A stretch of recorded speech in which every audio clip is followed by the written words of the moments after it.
Hello, everybody. Welcome back to the Classic Quest podcast, the show where we break down the classic album, hip-hop albums track by track, give you our thoughts and opinions on every single song. My name is Holden, Stephan, Roy. I am your lady friend, Bonnie. And today we will be doing part 2 of our Pete Rock and C.L. Smooth's album, Mecca and the Soul Brother. And we're late, and we know, and let's just get into it. Let's do this. This is part 2, meaning that the whole first part of the review already happened, where we introduce it and go through all the stuff. Go check that out. So for those of you who are new here, we're not experts. We're just people giving, we're listening to it now and just kind of letting you know what we think. So we'll go into more detail there. So we're going to start this episode with a proper thing. Since we put out the episode, we got 2 little comments. That's all we got, but that's okay because those 2 comments mean the world still. Those are from Mr. DJ Black Hurricane. This album is a producer, beat maker's heaven. And I see you. I see what you're saying there. C.L. Smooth is probably one of the smoothest brothers to ever write a hip-hop instrumental. That's true. He's so smooth, it's hard to listen sometimes because you kind of get lost in the smoothness. Since I know you're into flows and the technical aspects of rapping, I very much am. Check out the song It's Not Again. It came out in 93. I will. There's a music video for it as well. I'll probably try to watch it maybe, but I'll definitely check out the song. In that song, C.L. Smooth's flow is super tricky, etc., etc. He gives a great comment, and he promises some dope information about Troy that we shall get once this part comes out. So thank you for the incentive to make part 2. And then Lindell Williams, the true homeboy right there. Once again, nice first half, and I understand your opinions so far that it is probably one of the realms of your usual playlist. Very much out of the realms of what I would listen to. Yeah. Good call on some of the sounds being created for future use of the albums on songs. That was all Bonnie. I'm not even going to take credit there. It's one of those things that got music to the point it is currently, being that it could keep you from getting sued. As far as the difference between a dick and a dick is if you go to the bathroom and unzip your pants and begin urinating, you have a dick. But if you go to the bathroom and unzip your pants and grab yourself with 2 hands and then begin urinating, you have a dick. Yes, I'm in fact ambidextrous. To which I was like, wow, I don't even know how to answer that. I think what Lindell is saying is he's got a monster. I think that's what he's trying to say. I think I just got our video demonetized. So this is within 3 minutes. You're going to hear us answer there because we're not allowed to swear at the beginning anymore. Stupid YouTube. You know what the worst part is it's 3 minutes now, right? And that could, just to give you a little context, so the YouTube, the thing that lets you monetize the video, scans the first 3 minutes for any cuss words. And we've had a couple. We had one video that performed very well where I swore like 90 seconds in, instant demonetization. So you don't cuss at the beginning. But the problem is that 3 minutes will become 10 minutes once it becomes smarter, and then it'll be able to just scan the whole video for cuss words, like an hour, 2-hour long video in like 8 seconds, and like you won't even be able to cuss at all and get ads. Make it PG-13 or something. So we are totally going to be demonetized in the future of YouTube, 100%. Like there's a 0% chance we become advertiser friendly outside of very select brands in the future. Fudge. That's fine. So I might censor out where it's like comes down to it. Like a male chicken. Yes. As you can tell though, I really don't care that much. Anyway, we're going to get into it real quick. So before we do, special thanks to the patrons at the beginning. Ismail Gadamsi, Chris Prado, Jonathan Barnes, DJ Black Hurricanes, Lindell Williams, Coney Sparks. As you can tell, 2 of those dudes left comments. Awesome, folk. Anyway, we talked a whole bunch about the first 8 tracks of the album in part 1. So I think it's only right to talk about the anger in the nation. Yes, let's.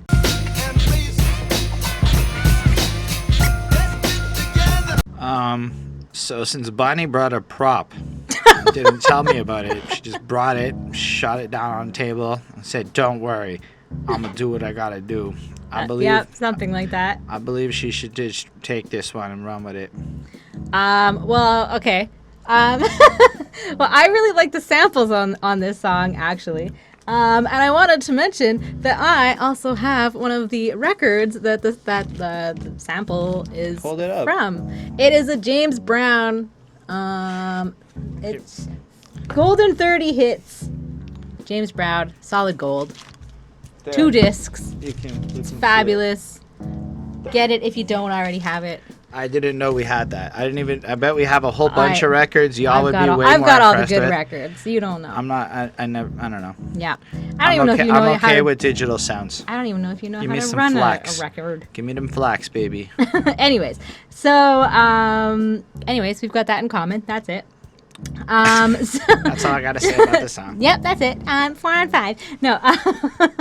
Yeah, so this is basically like them talking about how, again, we're going back early 90s, that the black people are of America are descendants of kings and queens, as also black people everywhere, I would assume.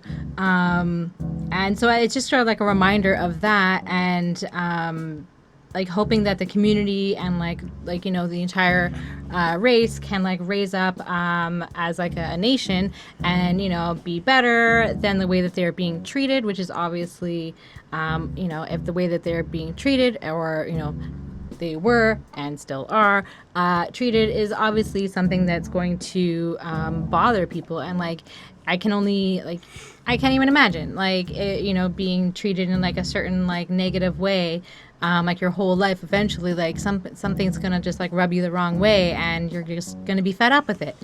So obviously not it's something to be angry about, I guess. And I like some of the lines C.L. Smooth mentioned. Here's a situation from a darker view. Night and day, salt and pepper in the earthly stew. But the salt think it tastes better, straight up superior. Therefore, the flavor of the pepper is inferior. So that's like a really unique way of kind of talking about race and the difference between white people and black people, and how he's basically saying like he's got the view from a darker view, so he's obviously a darker skinned person. Night and day, salt and pepper, how things are just so different. And how salt thinks it's so great, and that's obviously a reference to like white people thinking that they're superior and wonderful, and that they're the best, and that black people are just like the scum of the earth. And so it makes like like as like a whole people, makes them all feel upset and angry and everything, and everything else I can only imagine. So it's sort of like a message to use the anger and use like that kind of use like the feelings that you have inside to like rise up and conquer, basically, which is kind of really cool. And I really like this one because it's it's a very strong message, and I always appreciate artists that use like their platform in like for like a positive cause, or with a positive message. So I give this a 4.5 on 5. Yeah, I thought it was particularly strong as well. Like in the first verse, it seems kind of like looking back through history, just stuff like, a reason for treason in a jet black season for peace, justice, and freedom. So, just kind of questioning, I guess, the ethical morality of the situation, and then going for the original man, architected a motherland, kings to queens, is the Asiatic black plant, pre-Adamite, first to see the light, way before Adam and Eve took flight. And history does say that, like, humanity starts in Africa. I mean, that's just kind of facts when you really look at it. And I think it's cool that he kind of takes the thing to just kind of look back and look at the part where, there needs to be this sense of unity and culture brought together in order to rise up. And otherwise, you got to realize now what we're facing, the floors I'm pacing from the anger of the nation. And I guess it's just recognizing that due to all of this injustice, a lot of people are mad, but maybe, I don't know, I feel like as much as it's there, he's taking almost like an observational tone, like, I don't know if I'm like, this is the right way forward. It's justified anger, and here's why, but like, it almost seems like he wants to see a greater sense of unity within his people, and that is the only way to defeat the salt. Yep. But what I really like about Here's the Situation from a Darker View is how it's a double entendre on top of it all, right? Because it takes that same kind of scene that was painted out in the first picture and makes it a darker view, while also doubling in the sense of being a dark-skinned person, which is just real clever.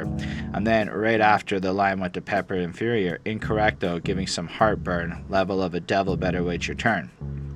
And it's just cool that he kind of keeps the food-like thing going and showing that this incorrect thing, having too much salt, which could even be looked at as having too much unhealthy food, will in fact giving you heartburn, whereas pepper's a significantly healthier food choice. Interesting. Okay. But it's true. Yeah. Like, it really is. And I'm like, damn, when you playing food science to your benefit in bars like that, it's fascinating. That's all I'm trying to say. Pretty cool. Then everybody, I think, agrees with me when he goes, no one should be judged by complexion. Library, broken down as lies buried. To force their beliefs to pilgrims all hurried. Television, tell a lie vision. A schism, negative realism. And I kind of like how he's pointing out that the information flow is fucked. It's like preaching incorrect information. And if you think it's bad in 92, I'm willing to state that the media might actually possibly be worse today. Like, it's just possible that the bullshit that's out there is even, like, worse. Yep. And now it's just Netflix. You're getting netted and flixed. It didn't work. I don't care. I don't care. Okay. Just move it along. All I'm saying is, so, like, we're in this world where... I feel like even more so, the media is propagating it. Like, there's some interesting pockets of people out there who just, well, I mean, honestly, the fact that just somebody like me could even be talking to the camera is different, because then I'd say there's a more charismatic version of me that is trying to, let's maybe market some dark thoughts at some young people, and they just do it all just right, and there's like almost a science to manipulation, right? And like, I don't know, man.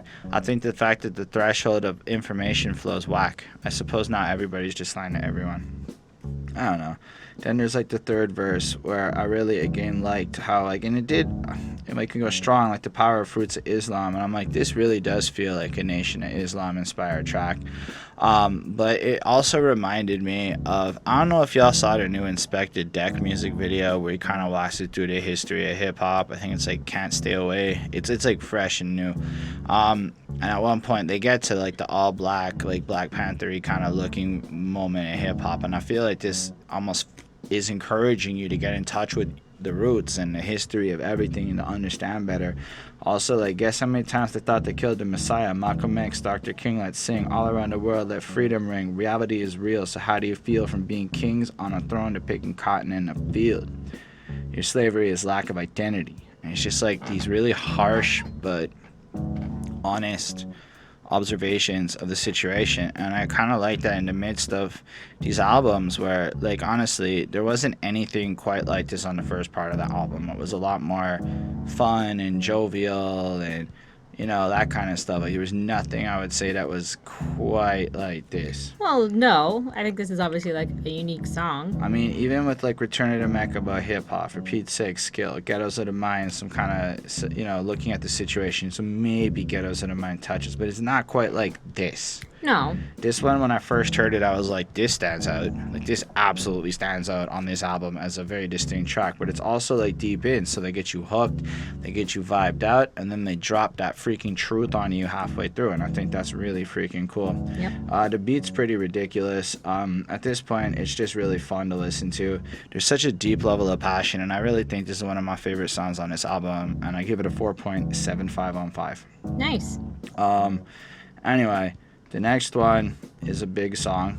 It's called They Reminisce Over You. For the woman, a master. Mother Queen's rise in the chapter. Deja vu, tell you what I'm. I mean, honestly, this is one of the smoothest things in music. Like, it's just so well put together. You got the little intro part, a reminisce, you know, it flows in. And then it's just such an innocuously simple song for what its inspiration is. So the inspiration is that, what's his name? The guy from, I had it open on the other thing, but not on my fucking computer, so I'm dying here with my phone. I feel like whatever.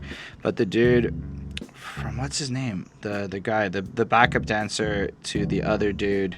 I assume his name is Troy. Yeah, but it was something else. Anyway, so Troy, whatever, was the backup dancer. There it is. I have it here now.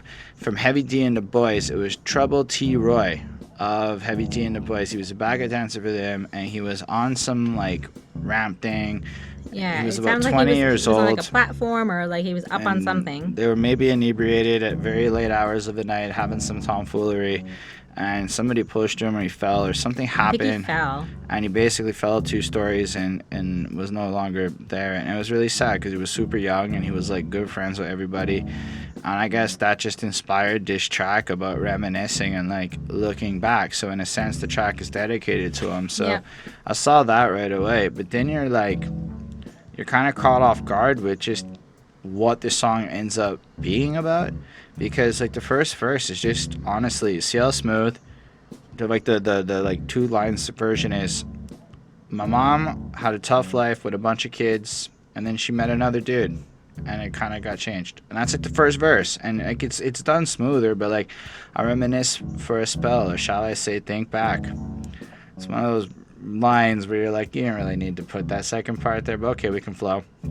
22 years ago. Oh, I guess you're teaching people what reminisce for a spell means by saying that. So I guess there's an educational component there. Yeah. 22 years ago, to keep her on track, the birth of a child, 8th of October, a toast when my granddaddy came sober, etc. And he's just flowing through. Irresponsible, plain not thinking. Papa said chill, but brother keep winking. Still you won't down or tear you your hide on your side while your baby make her slide. But mama got wise to the game.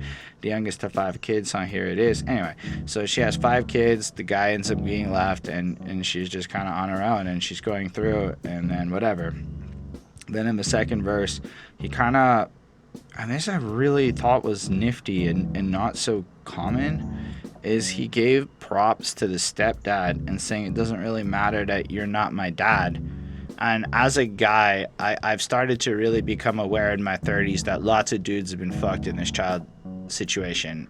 Like lots of dudes don't get to see their kids when they want to be there, and all sorts of other stuff. And then all the dudes that don't want to step up and whatnot. So I guess it's just really cool to see somebody giving props to a guy who played the role of father for 5 kids that weren't even his.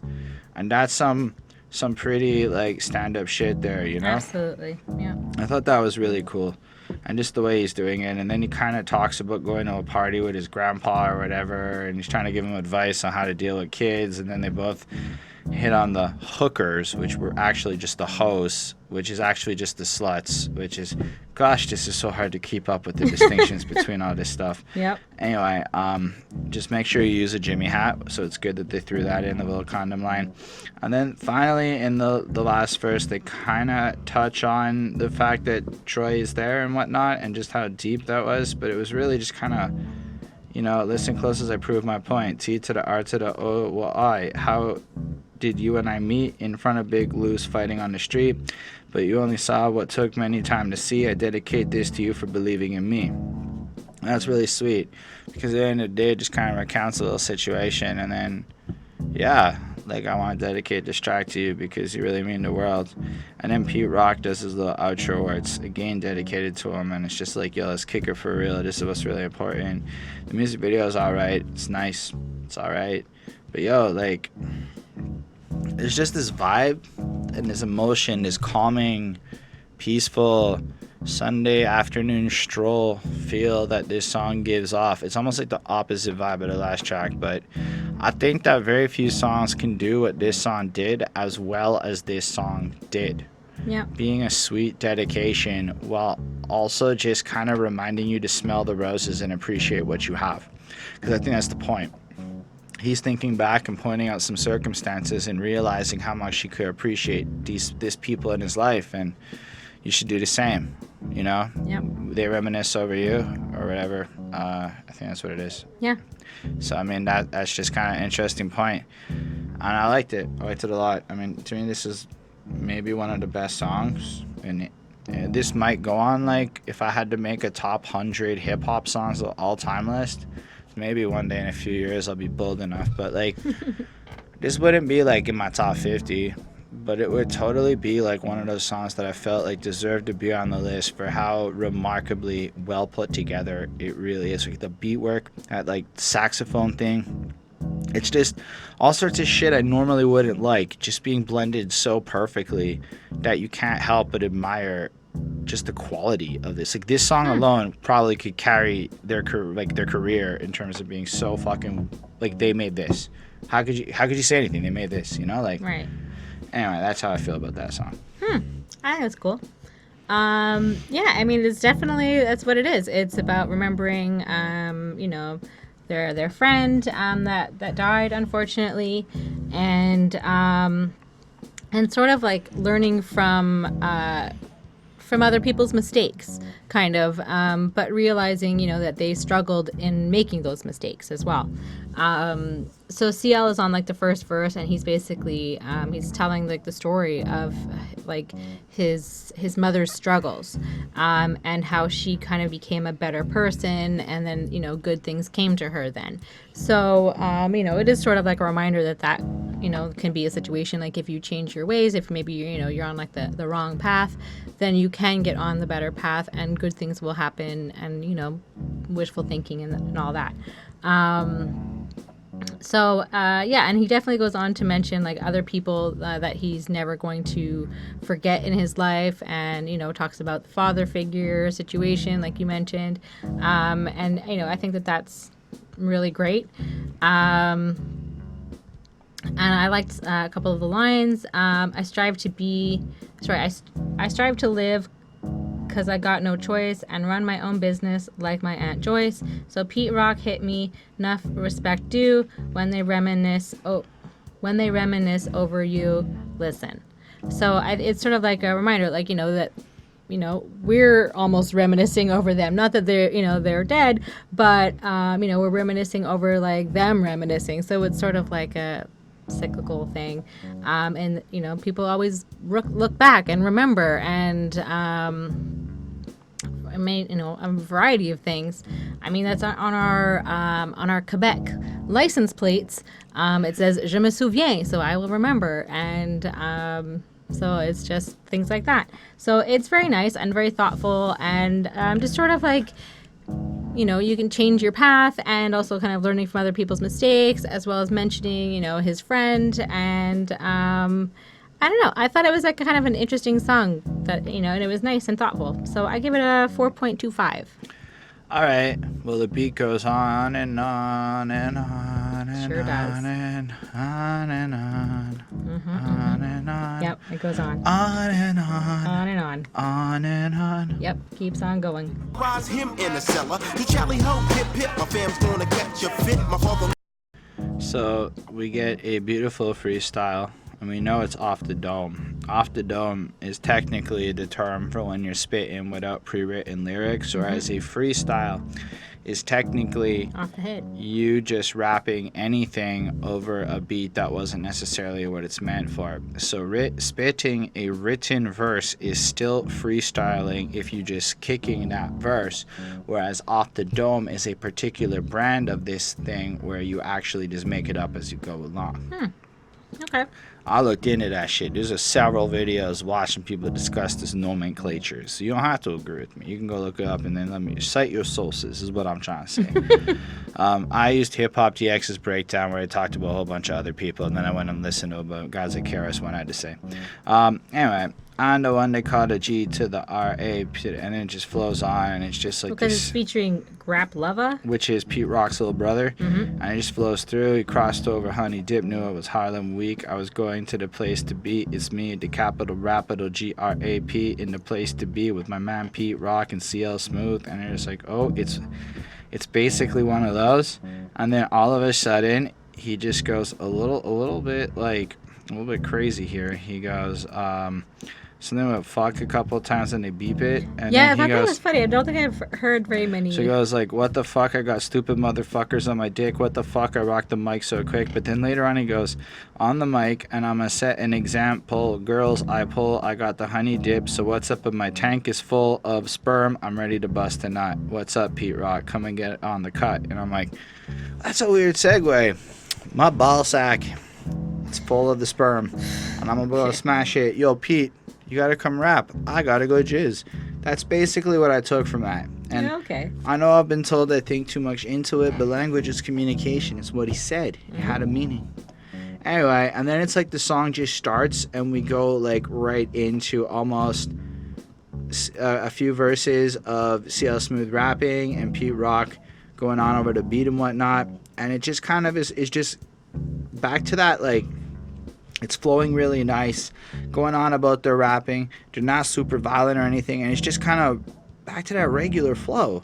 Like, the nightcap was exiled, steadily profiled as the underachieving, non-believing, can't stand a reason. Where's your daddy boy? They categorize the drinker, misunderstood, make the ordeal linger. They label me a problem child who can't cope, hanging by a thread, yes, a very thin rope. Like, to me, this is all just rhyming well from the sense that it sounds really good to listen to in a flowy perspective. But man, there's almost like none of these lines that I think are like next level. It really is just smooth flowing over a smooth beat, making it really fun to listen to in that regard. Like, I had this album play through at work between like the recordings of these two parts, and I realized, man, you can just do anything to this album because it makes the perfect background noise. I don't mean that disrespectfully. I mean that, like, the beats are so enthralling, the way they rap over it is so easy to just put on that you can either choose to listen to it or just completely focus on anything else, and you're still having a better day for it being there. And I really admire that about it. It's really cool.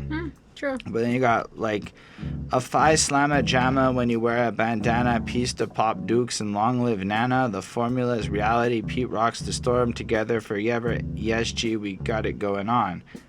And on and on and on. I'm like, it's cool. It's just okay.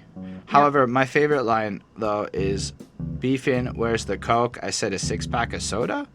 Like when he gets like kind of harassed or whatever by the cops, because they're like, where's the white girl cocaine, if you catch my drift? And they're like, soda? You know, like, it's just kind of like innocuous, like, why you gotta racially profile me, motherfucker? Anyway, I really like think the song is just a lot less memorable than what we just listened to. It doesn't make it necessarily less good. I mean, I think it's less good, but like, it's just not. Yeah, it's just a little less good than the last couple of tracks, which I think were maybe two of the strongest tracks on this album. And then this just goes back into nice. Like, it's nice. It's not great. So I give it a 4.35 on 5. Interesting. I also gave it a 4.35, so that's cool. That means you really liked it, though. So yeah. Anyways, it features Grap Luva, as we mentioned, and it's Pete Rock's little brother, and I thought that was like really like sweet that he featured his like little brother on like his album. I don't know. I thought that was cute. It sounds like fun and live, and like, you know, how he's just like in front of like his like buddies or whatever, and just like spitting, and like everybody's enjoying it, and there's like kind of like clapping and laughing, and you can kind of hear everybody. And then kind of like, and then the song kind of like starts like after like that's kind of done, and just like the rhymes and the beat just keep going on and on. It just can't be stopped. Like, it's just fun. It's C.L. Smooth is just so nice to like listen to, so it is enjoyable, but it is a bit of a long, you know, again, we're going back, he's, you know, it's 5 minutes and 12 seconds. It's kind of a long song, but I mean, it's still nice to listen to. So like I said, I gave it a 4.35. All right. Well, after the beat goes on and on and on and on, it's like that.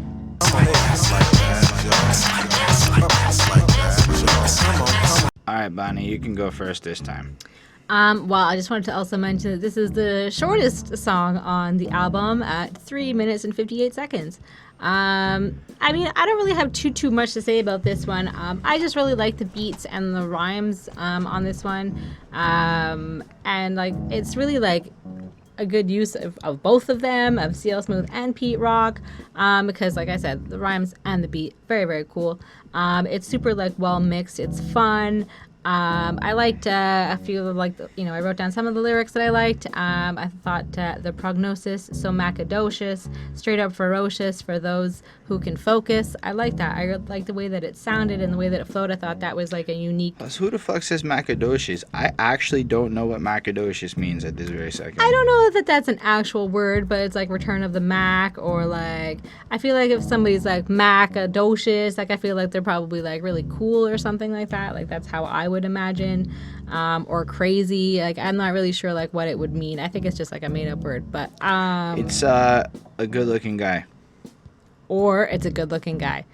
Yeah. So so I mean, it's another Fly song. I really like it. I give this a 4.4. I feel like this is everything the last song wanted to be, but done better. Mm-hmm. Like because they're both kind of in the vein of we gonna be flying here forever and ever, and we the shit. Yeah. But this one's more like we the shit, improving it. Like prepare yourself to catch a verse in the big purse, rotate the megahertz when you heard it first. The perpendicular said none similar, quadruple any figure quick on the trigger, and it has this like upbeat, faster paced flow where you just keep kind of changing up the rhymes, and again doing it in that way where I feel like they do sometimes use a little bit too many dated references, and that's totally okay in my opinion because it's already old. But like this definitely doesn't feel new. It doesn't feel like, it feels like timeless in the sense that it would always be enjoyable to listen to something like this. But you know it's But you not absolutely new. fucking can place this in the early 90s just by listening to it. Like there's nothing about this that screams anything past that era. I mean, overall, like just lines like enter the equilibrium in the medium, breaking your cranium when the ultimatum, drop a psalm like a bomb, never land in your palm, and now I'm so cool and calm, pure unadulterated, premeditated. Like it's cool because he's so talented in the delivery. Because another rapper that maybe didn't have that ability to ride the beat the way he does, that's a good way to put it, DJ Black Hurricane, but like in general, another rapper might not be able to hit these kind of beats in a way to take such maybe non-substantial or significant lines and make them sound so incredible. Because that's what I think he's particularly good at. I mean, I'm certain that to them they're the greatest. I can assure you that only his peoples might say he's large like the Beatles, but I don't know. Maybe like back once upon a time, Pete Rock and C.L. Smooth was the shit. I mean, I feel like we probably would it's still know pretty more of their music. braggadocious, but I understand it, right? Because you're aiming high and you're setting yourself into a higher tier of existence of what you're in. You just gotta live up to it, man. That's why Jay-Z can get away with saying all sorts of stuff. Anyway, the rest of the song's fine. I don't have a lot more to comment on it. I feel like it's cool. Like it's a really fun, flowy track, and I feel like, unfortunately, a little bit like the peak of the album has ended, and we're kind of moving into some of this more fillery. Because this B-list or whatever. It's not so much B-list, because there was that another like a great point that got brought up somewhere recently on something was the fact you're making these hour 20-minute like albums with the intention of maybe taking forever to make it, like a good year, 6 months to make it, and it's gonna be all you're putting out for the next 2 years. Like now you can just throw a single out and it's like fucking nothing. But like once upon a time you probably didn't, so you would push it to the max to give your people as much as you could, which is actually really respectable. Yeah. But in the same way that UK television tends to feel better than American television, the more is better formula isn't always the greatest. Now, I'm not gonna lie, from the purposes of just throwing on an album and just experiencing great music, I really think this album doesn't have any filler. From the purposes of lyrical breakdown, I'm not as enthused as I will, like as some other albums have been, like an idea, an abilities, or the Asalia alone things. But I don't want to take away from my enjoyment of the songs, which is equal to that of maybe some of this more lyrical shit, simply because it's like the opposite. Like you can just kick back and relax to this shit.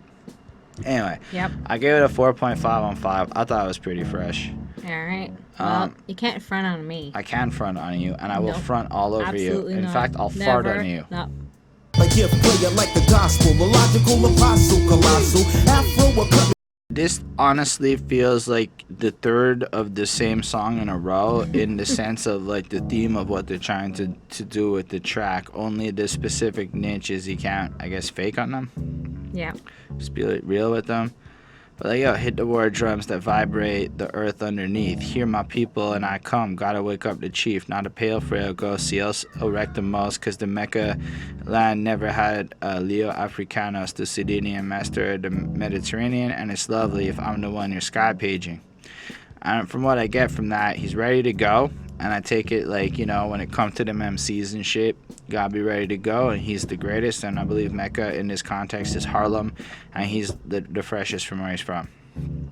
And I believe that's all he's doing there. and it's cool. He's a harsh rapper. You can't fuck with him. It's basically the point of this. But can't front on me is better than you can't fuck with me in the era of not swearing, because they don't really cuss, and I guess that's a smart marketing choice for getting radio play, right? Yeah. Because you can't. It's probably harder to get. Then you have Don't they also like mention like Bismarcky and like some of like those kind of more like PG type rappers? Not that like. I don't actually know enough about Bismarcky's music outside of that one track to know anything about if he's All freaking right, PG. that's true. That's fair. I know. Say he's just a friend. Well, that's all everybody knows. I bet most of the people watching a Pete Rock and Nobody CL knows Smooth that review, version that you just did. most of but- the people watching a Pete Rock and CL Smooth review know Bismarcky's music is gonna be my guess. Yeah, but like from the one song that we know, I'm gonna say that he's he like I feel like I know his personality from that song, so I feel like he's not necessarily like a swearer. Like he's somebody that's a little bit more PG. Maybe like later on in his years, if he continued making music, maybe he continued not swearing. I don't know, but maybe he did. I don't know. All right. You tell me if you know. But yeah, I mean, I just feel like this track has a cooler beat. Like I actually really the do do do do. It's just like a cool like groove to the beat. Mm-hmm. But I feel like on the other hand, CL Smooth's flow. I don't know. The last song I liked a little bit more than this one. And this one's cool. I mean, you desire the Messiah for the entire empire, total organizer of the earth, wind, and fire. CL and Pete Rock unlock the hard rock. Many want to mock the honey dips clock. Intercontinental for the residential. Never coincidental. Rough on rental. Count all the birds, pneumatic, etc. And I believe they're kind of like pointing out that in their music, they are bringing to you the truth that you are seeking in other places and whatnot. And I think there is because there's a lot of like religious references in this track as well. Like, got the old 45 and get busy on static. Welcome to the Ramadan pilgrimage to the Mecca dawn. A prayer of the pair Sukran Afwan. Sorry if I said that wrong. And you get the sense that like they're trying to use this music as a platform to educate. Put the anger in the nation on your station, which we already discussed that track a little bit earlier.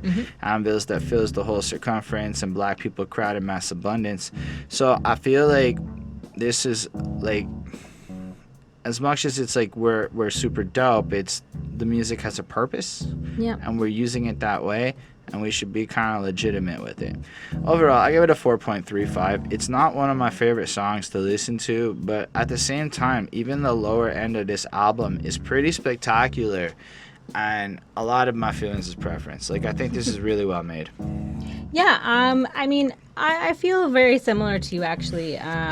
Like, for me, I wasn't necessarily a fan of the sound on this song, but I could appreciate that it was well made. Like, it's obviously, like, well done. And I feel like this one touched on a lot of things, kind of talking about, how... I don't know how, I think it was like talking about black people and how they're descendants of Africa and that their religion is Islam. And I just wasn't really sure what this one was about 100%. And I kind of agree with you. It wasn't necessarily my favorite. It's probably one of my least favorite ones. I think there was just like too much going on for me and not enough focus. So I give this a 4 on 5. Fair enough. And if you know anything about rap albums from this era, there's a certain kind of song that needs to be on the album, usually tucked deep into the project. It's called the Posse Cut. And it takes place in the basement. And there's a cat trying to break into the room. And I know it makes you sick to see a black man getting paid on a regular call. Alright. So as I was saying, this is totally the Posse Cut. Yep. And it kicks in, and you just got Pete Rock. And Pete Rock plays the role of, like, almost the hype man and the hook on this track. So he's just excited. So that's right, it's called The Basement. My man CL Smooth kicking for you like this. And he just comes in rapping right away. That's alright. Like, same kind of stuff I feel like we've been getting the whole way through. From the heights, not what am I right? Simple as I do this, like Popeye the Brutus. I'm your host, like a stewardess. That's a weird comparison. Like, it really does work on a technical front. It's still kind of a weird comparison to think of where hip-hop goes, to have a guy like, yeah, I'm your host. Like a stewardess, because an MC is kind of like the host of the party. So it's really clever, but still kind of weird. And it's cool. And then he keeps it going. Fly with the neighborhood, hijack and fellow, because it really does tie in with the stewardess line. So prepare for the landing and crash into a cellar. Buys in the Buddha Cloud, Misty in the tune. I guess the first time anyone's mentioned pot on this album. So yeah, you got that going on. And then it just flows out. And, you know, one of the best lines is, not all the horny heifers want to dangle on my and they censor it because they're kind of like that. Then Grap Luva, of course, comes back in. And he's pretty fresh. And he does his thing.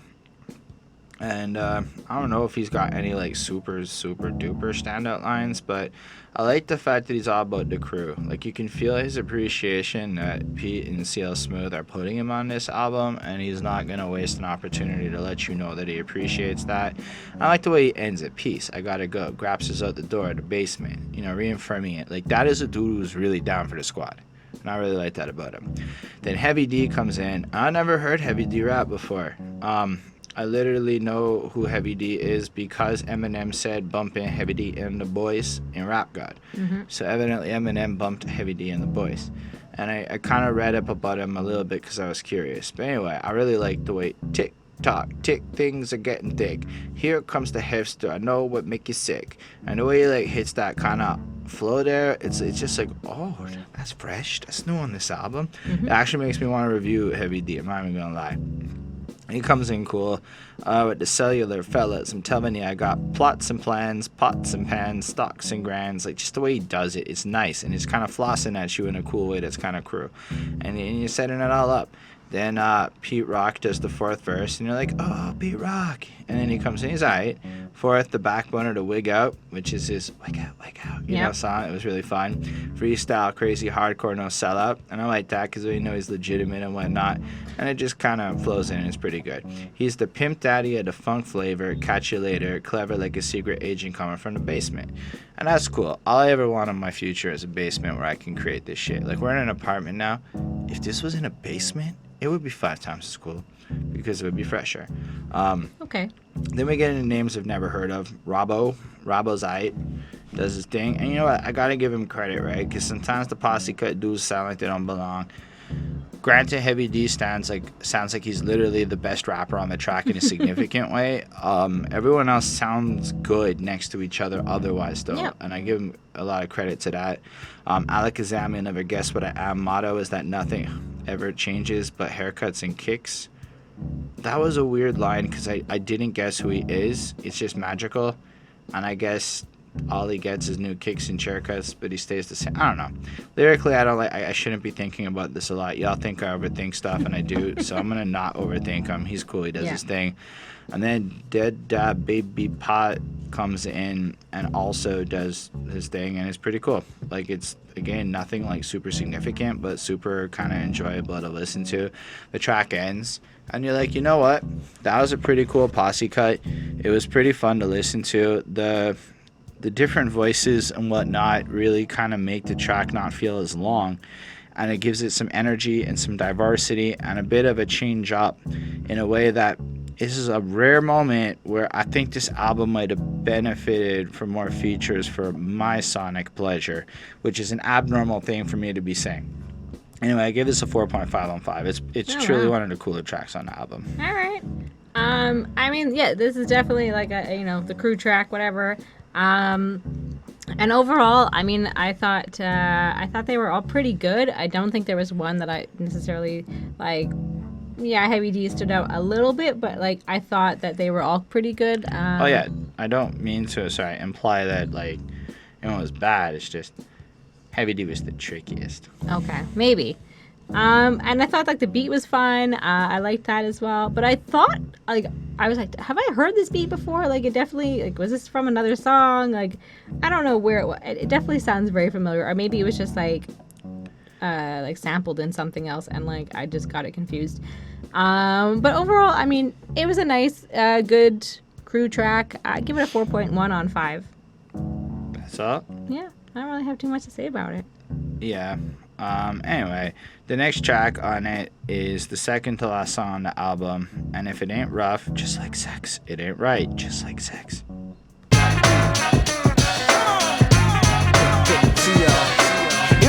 Do you know what the best part of this beat is? The hey ho hey da ba hey. I don't know what they're saying, but it's just like in like the back of the beat the whole way through. It's pretty fresh. Yes. Brings some line. It's very cool. Plus, a good thing if you're gonna have a song kind of called "If It Ain't Rough, It Ain't Right."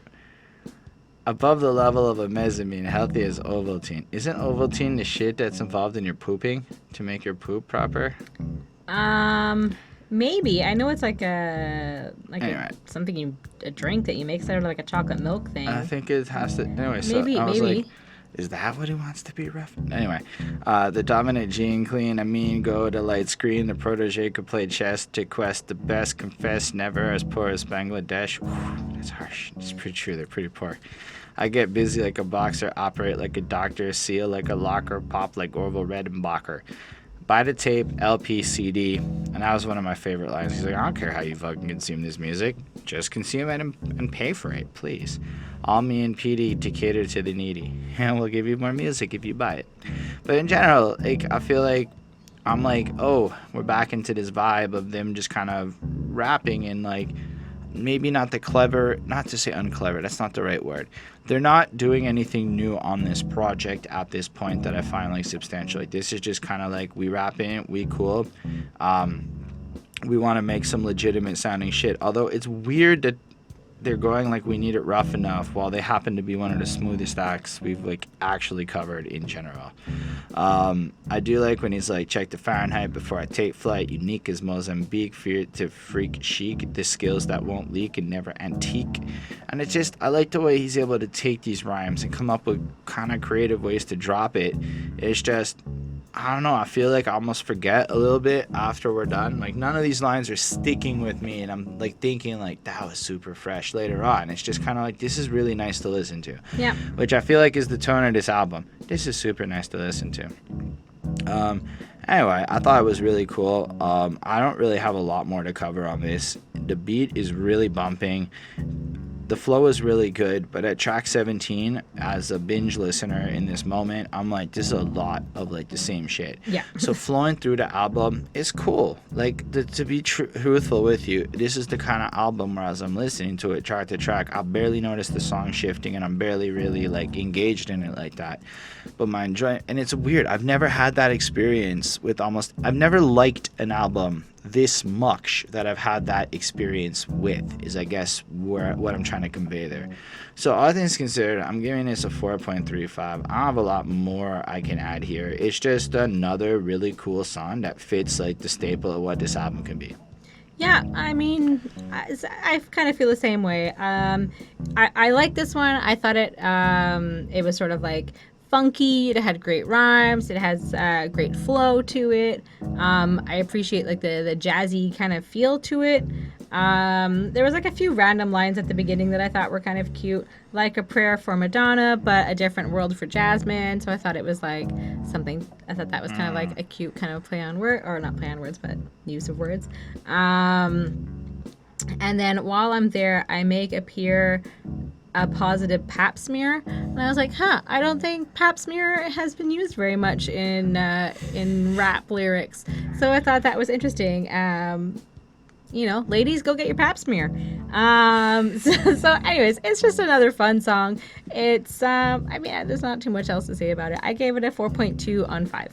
Not to say that there isn't more that could be said about it. There's just not much else I think we can productively say about it. Maybe that's what it is. When you have sex, it's useful to find some skins if you're a heterosexual male. Okay. Or a not heterosexual woman. Skins. Okay. And Puba, speaking on the winds, I'm about to hit the skins. I will give it to you. They gave us something different to talk about. This one is Yes. about sex. It's about ladies. And just to be clear, Pete Rock, yeah, what we talking about? Talking about skins. Skins? Yeah, the skins. Girls, fine women, skins. Listen to my man. And then see how smooth takes us through a journey. Mm-hmm. I hear it calling, never stalling. Hit the skins, better shelter. Love to tap her on the shoulder, roll her over, then I belt her. Bro, I'm with you. Actually, this sounds fun. Like he wants to smash, get the belt touch, just get a little whoosh. Oof, sounds like a good time is all I'm trying to say. Nope. Yeah, sure, whatever. Leave it bite when the joint is right tight, lovely when it's loose, produce the proper juice, plus I never hump a deuce. So he makes the women vaginally excited, but he don't fuck ugly chicks. Give me head on the waterbed. And I'm like, in that moment, I had this like vision of myself, and I'm like, I've never gotten head in a waterbed before. And it became because they don't make waterbeds anymore. I feel like they're like such an list 80s item. thing. And now I would like to receive fellatio in a waterbed. Thank you, song. It is now a thing I would like to do in my life. Sure. And overall, like it just kind of, he just keeps like, hold the zipper, unlock, grab the whole bag of treats, here to hooker slam the butcher with the biggest stack of meats. I'm like, man, it's just really what it is. And then anyway, C.L. kicking flavor with Grap Luva. Speaking of wins, I'm about to hit the skins. So he's chilling with Grap Luva, plugging his featured artist, which I believe Grap Luva is the leader of Brown Nubian, who I don't think we've listened to before. No. And so our first experience is him. Nowadays, I'm on some extra careful shit. I take precaution before I slide up in the slit. I'm like, it is a slit. Like, it looks like a slit, and you slide up in there. And yes, there's a whole part and whatever. Y'all know what it looks like. But I appreciate his use of the word slit here. Man, he's so cautious that he puts aluminum foil on his dick. Because if you catch it, boy, that shit'll kill you quick. Better yet, you can pass me a Ziploc, a bag of boom, and a 40, then some boot knock, and I get stiff and it's hard like Charles Bronson. Is Charles Bronson, he's the one from the fucking movie, the one with the vendetta where the dude goes back and like fucking gets revenge or whatever. I can't remember the name of the movie. Either way, so that's it. And then he also won't hit the skins if she's got a jerry curl, which I believe is referring to the pubic hair of a woman's vag. And he's saying if she ain't bald down there, he ain't going down there. And I suppose if you're famous, you can be super choosy. And basically, my first exposure to Grap Luva is him describing his sex life a little bit and then dipping out. But it's actually not boring because that jerry curl line was pretty clever. And a few other ones were pretty good, like getting up in that slit. I wonder if that will work. Like you go into a club, girl, I want to get up in your slit. That's never gonna work. Not for me. And then CL's back, hit the skins, they're forever wins, cozy like my Tims and Brims. It's important to point out your shoes are just like vages. Anyway, Pete Rock comes back at the end of it, take a tidbit, but goddamn can you dig it. Sisters play me close and they want my beeper digits because I'm an undercover, the chocolate boy wonder. Break like an earthquake, booming like thunder. I'm excited. It's kind of, I guess, like, it must be nice to be able to say, taste that chocolate and mean your dick. Because there must be some level where certain people are like, you know what, I do like chocolate. And just go for it. You know it's not going to be there. Right. But put chocolate in your brain and you're like, let's do it. And then CL's back again. Okay. And, he refers to the Isleys Brothers song, and he goes like, the Isleys apply these in between the sheets, follow yes and the trail. If I had on cleats, rip my way through a negligee, park it like a valet. Sure, it's okay, just met the skins yesterday. Well played, sir. You're getting in there with the expertise of a valet at parking, which means he's putting his penis inside of the vagina, and he's doing it with a girl he just met yesterday, so he's not really waiting around. And then the track's done, and you're going, this is how you ended the album? Yep. This is the middle of this song album. this. And that's how I was feeling. I mean, I gave the track a 4.35 because I mean, it's pretty clever, but it's also just like a kind of aimless song about fucking ladies without like actually crossing lines or being inappropriate per se. It's just vaguely interesting in the way they approach it. Yep. But how are you gonna end the album on this song of all the songs? Yep. This I mean, who am I to judge, right? We're talking about this album all these years later, so evidently they did something right. Yeah, I mean, I think that their songs are great. Maybe like the placement is weird. But anyways, I mean, this is definitely the sex song. I feel like, we covered a lot of it. And, I think it's really important that he mentioned to, make sure to use a condom because there is a lot of scary stories about HIV and AIDS, especially like, in the early 90s. Like this was still when it was like really like out there.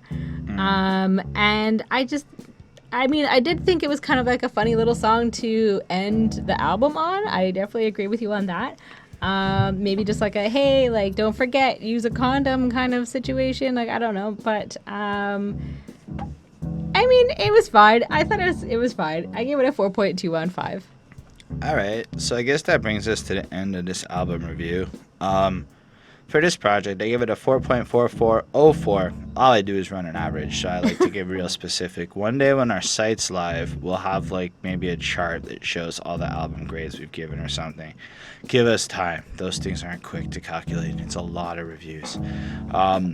But I really like the project a lot. Mostly it's the production. Like, this is one of those few albums where I'm going to say, like, the production is just so, like, in a world that is so easy to listen to, that I'm pretty sure this would be like an album I could use to just be like, oh, you don't think hip hop's music? Fuck you. Tell me this ain't fresh as fuck. People like, the right people will respond to this one in particular simply just because it's so easy to listen to. This might be the easiest listening in hip hop I have come across. Like, literally, just in like a no effort capacity, no thought required, just put it on, just coast, and it's totally fresh. The sample work is amazing. Like, Pete Rock is a genius. And I don't want to take away from C.L. Smooth, because he's a technically proficient, great rhymer from an era where... C.L. Smooth is pretty smooth. Like, I like as him. a rapper, the way he delivers it, super fresh. What he has to say, he's in that goofy, non-aggressive realm of rhymes, which, it's really cool, but it also feels like where it comes from. Yeah. That's all I gotta say about that. All right. I gave this album a 4.25 on 5, so an 85%. So it is technically a classic. Will I personally ever go back to this? No. Just to be honest. It was nice. It was fine. I enjoyed listening to it. I'm never going to put this on again. But that's my opinion. I know certain people will put this on again, and it definitely is appealing. I understand why people like it. Just this one didn't really resonate with me. Overall it was great. Like I said, I really like C.L. Smooth. I thought he was smooth. I thought he was a very good rapper. I liked his stuff. Pete Rock, amazing at making like the beats and like his composing skills, or I don't know if he's composing, I don't know if that's the right word. When you put it together, the mixing, I guess, it was great. I like what they do. It's just not necessarily something that I would go back to, but that's pretty much it. Alrighty, so that brings us, I guess, to the real end of the show. Thank y'all for watching. Yeah. It totally means the world for you to be here with us and watching this. Like, I say that, but like what y'all don't know is every now and again, like, I'll just have people who will literally, at this point, because we have enough content on the channel, will just binge watch Behind That Suit reviews for a week or two. And I just keep getting comments from them. And maybe to y'all watching YouTube videos, that's like whatever, but it's kind of fucking weird to me that really happens. Not like that is in my head. That's some shit that's real at this point. So thank y'all. Like, you don't understand how sincere I am when I say that. Either way, if you do dig what we do, you can hit that subscribe button. You can hit the like button if you like what we do. You can leave a little comment. We can have a little conversation down there. If you make that effort to comment, I'll make that effort to answer you. A special thanks to the patrons: Ismail Gadamsi, Chris Prado, Jonathan Barnes, TG Black Hurricane, Lindell Williams, Coney Sparks. I think I said them all. Y'all are freaking dub. Helped us get a new camera. Get to tell us what albums to reviews. Like, we forgot to say it at the beginning of this, but this was actually a request from Mr. Jonathan Barnes using his Patreon powers on us. And because Patreon has actually reached enough money a month at this point, due to these 6 people making it freaking possible, we're going to get a website. So that's amazing to me that we can say that. I'm actually just waiting a couple of months, just to like stack it up, but then I'm gonna like shoot down like a 1 year save some money deal, but it's all gonna be like because of these dudes. and they're all dudes, so it's fair to say right now.